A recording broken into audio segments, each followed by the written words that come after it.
ஒரு டம்மி பர்சனா நம்ம இந்த உலகத்துல கர்த்தர் நம்மளை உருவாக்கல. நீங்க பாருங்க, இந்த ரிஜெக்டட் பீஸ் ஒன்னும் உருப்படாது, இத போய் நம்பி நான் வாழ்ந்துட்டு இருக்கிறேன்னு சொல்றாங்க. கேட்கறாங்களா? வீட்டுல இந்த வார்த்தை எல்லாம் கேட்கறாங்களா? நிறைய பேருக்கு உன்னை போய் நம்பி வாழ்ந்துட்டு இருக்கிறேன்னு, உன்னை நம்பி வந்த பாரு, உன் எதுக்கு பிரயோஜனம்? இந்த வார்த்தை எல்லாம் யூஸ் பண்ணுவாங்க, பயங்கரமா யூஸ் பண்ணுவாங்க. நம்ம எதுக்குமே யூஸா. ஆனா இது எல்லாமே தேங்க்யூ ஜீசஸ், தேங்க்யூ ஜீசஸ் வாங்கிக்கிறீங்க, எல்லாத்தையும் வாங்கிக்கோங்க. Thank you Jesus, thank you Jesus. ஏன்னா டைம் இருக்குது. நான் எப்பவுமே சொல்லுவேன், காலம் பதில் சொல்லும், காலம் பதில் சொல்லும்.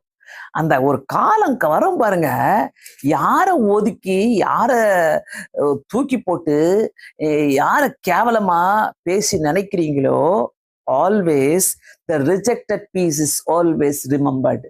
நிந்தையாய்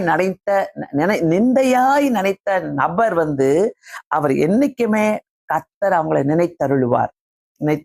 சோ லேயால நினைத்து, லேயாளுடைய வாழ்க்கையில திருமணமாகி, அந்த திருமணம் ஆகுறது மட்டும் இல்ல, அந்த வம்சத்துல இயேசு கிறிஸ்து பிறக்கிற ஒரு வம்சமாக உருவாக்கி வைத்தார். பிரியமானவர்களே, எல்லாரையும் பார்த்து நம்ம கிண்டல் அடிக்கிறதோட, எல்லாரையும் பார்த்து நம்ம கேவலமா பேசுறதோட, ஆண்டவரே என் வாழ்க்கை உமக்குள்ளாக எப்படி இருக்கிறது, என் வாழ்க்கைய நீங்க வச்சிருக்கிற திட்டம் என்ன?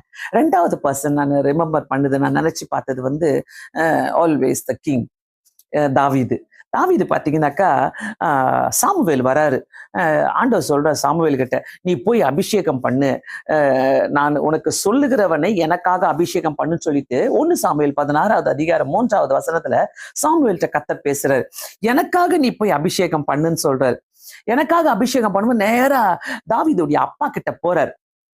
போன உடனே தெளிவா சொல்லிடுறாரு, ஈசாக்கு நீ ஒரு பந்தி ஆயத்த பண்ணு, ஒரு விருந்து ஆயத்த பண்ணுன்னு சொல்லிட்டு போயிடுறாரு. அங்க போயிட்டு அங்க ஒரு பிள்ளைகளையா ஈசா என்ன பண்றாரு, கொண்டு வர்றாரு தன்னுடைய ஒவ்வொரு பிள்ளையும். சோ ஈசா தன்னுடைய வாழ்க்கையில நினைத்தது, என்னுடைய பெரிய மகனுக்கு தான் இந்த பங்கு கிடைக்க போகுது, என்னுடைய பெரிய மகன் தான் ராஜாவாக போகிறான், என்னுடைய பெரிய மகன் தான் அவன் பெரிய ஆளாக போகிறான்னு சொல்லிட்டு கூட்டிட்டு வர்றாரு.